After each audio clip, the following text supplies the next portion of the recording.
একটা সিংহ কখনো এটা ভাবে না যে আজকে আমাকে শিকার করতে ইচ্ছে করছে না, কারণ তার সামনে একটা বড় লক্ষ্য আছে, তাকে বাঁচতে হবে। একটা পাখি সে ভাবে না আমি সামনে কি করব, সে শুধু উড়ে খাবার খুঁজে আর জীবন কাটায়। একটা পিঁপড়া সে প্রশ্ন করে না আমি কেন এই খাবারটা বয়ে নিয়ে যাচ্ছি, সে শুধু কাজ করে যায়। মানুষই একমাত্র প্রজাতি যে বোরিং ফিল করে, বিরক্ত হয় এবং নানা রকম কনফিউশনে থাকে, কারণ আমরা এমন এক পৃথিবীতে বসবাস করছি যেখানে জীবনটা অনেকটাই কমফোর্টেবল, যেন জীবনে কোনো উদ্দেশ্য নেই, কোনো গন্তব্য নেই, কোনো চ্যালেঞ্জ নেই। ঘরের চার দেয়ালের মাঝে আছে শুধু উদ্বেগ, উৎকণ্ঠা আর কনফিউশন, কারণ ওই যে এন্ডলেস অপশন, কিন্তু কোনো রিয়েল স্যাটিসফ্যাকশন নেই।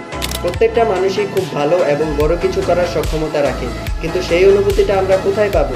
সেটা শুধু ফোন স্ক্রোলিং করেই ব্যয় করা হয়, যেন কোনো এফোর্ট ছাড়াই সীমাহীন আনন্দ। এই যে একটা কমফোর্ট জোনে থাকতে চাওয়ার প্রবণতা, যেখানে কোনো চ্যালেঞ্জ নেই, স্ট্রাগল নেই, লাইফে কোনো উদ্দেশ্য নেই, আছে শুধু ডিস্ট্রাকশন, যা আমাদের জীবনকে একঘেয়ে এবং বিভ্রান্তিকর বানাচ্ছে। আর এটাই হয়তো প্রাচুর্যের অভিশাপ।